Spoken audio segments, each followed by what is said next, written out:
Okay, it can never be created or destroyed. It's always was, always has been. Everything that ever existed always exists. It's moving into form, through form, and out of form. Okay, great. You go to a theologian and you ask the question, what created the universe? And he or she will say, God.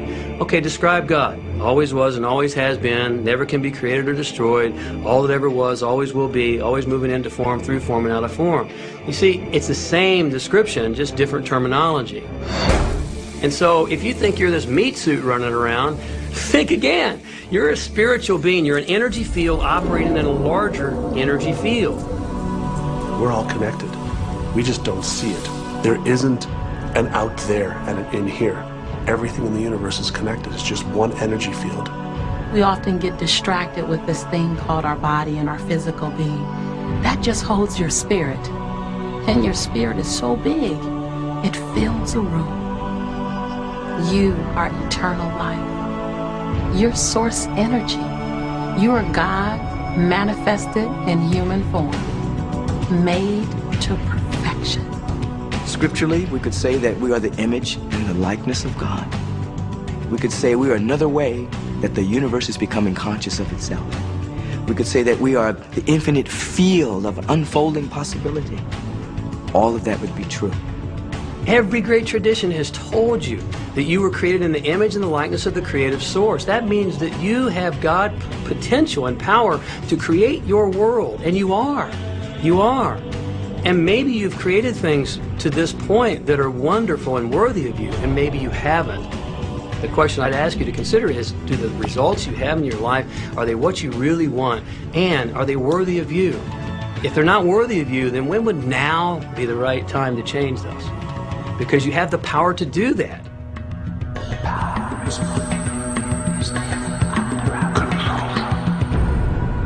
You know, a lot of people feel like they're victims in life, and they'll often point to past events, perhaps growing up with an abusive parent or in a dysfunctional family. And I would add as a parenthesis here that most psychologists believe that about 85% of families are dysfunctional, so it's like all of a sudden you're not so unique. My parents were alcoholics, my dad abused me, my mother divorced him when I was 6. From the age of 13 to 18, I was involved in street gangs. I had a severe motorcycle accident. I was homeless at one point in Dallas.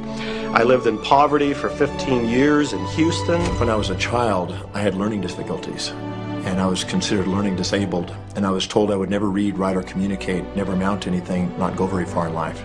I mean, that's almost everybody's story in some form or not. So that's just called so what. The real what is, what are you going to do now? What do you choose now? Because you can either keep focusing on that or you can focus on what you want. And when people start focusing on what they don't want falls away.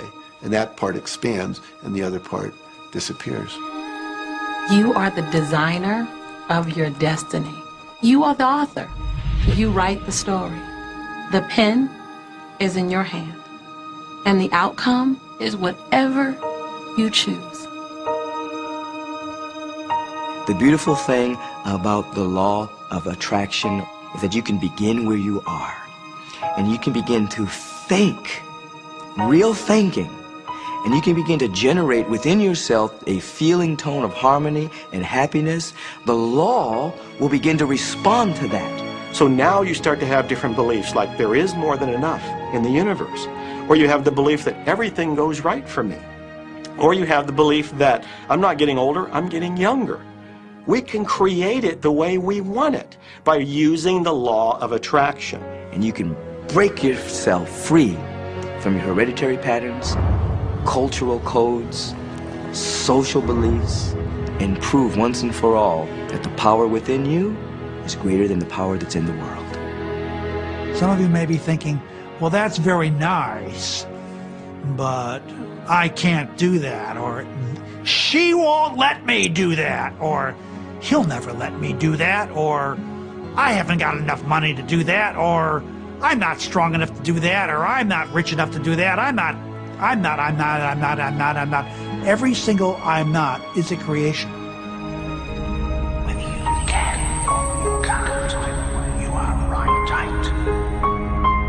Are there any limits to this? Absolutely not. We are unlimited beings. We have no ceiling the capabilities and the talents and the gifts and the power that is within every single individual on this planet is unlimited.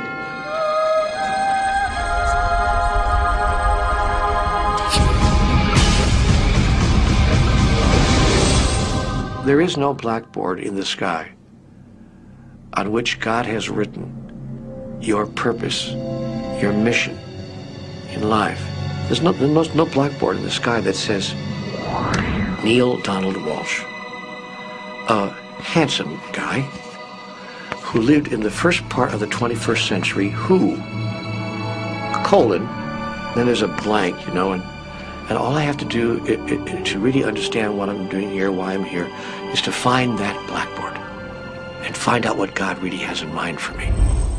But the blackboard doesn't exist. So your purpose is what you say it is. Your mission is the mission you give yourself. Your life will be what you create it as, and no one will stand in judgment of it now or ever. It took a lot of years for me to get this, because I grew up very much with this idea that, you know, there was something I was supposed to do, and if I wasn't doing it, I was like, God wouldn't be happy with me, you know?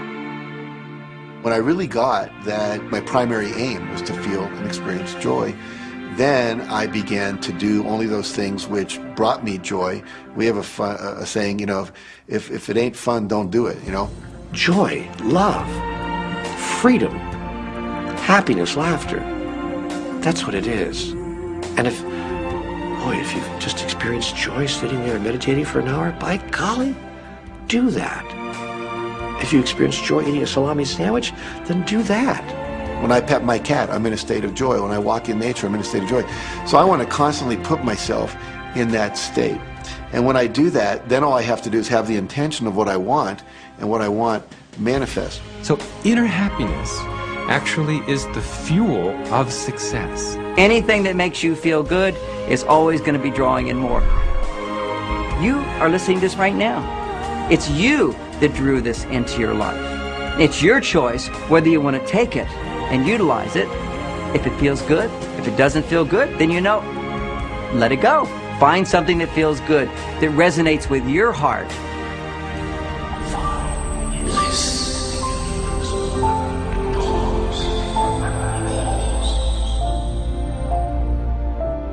When you follow your bliss, you live in a constant space of joy. You open yourself up to the abundance of the universe. You're excited to share your life with those you love. And your excitement, your passion, your bliss, it becomes contagious. And that's what I'm doing almost all the time, is I'm following my excitement.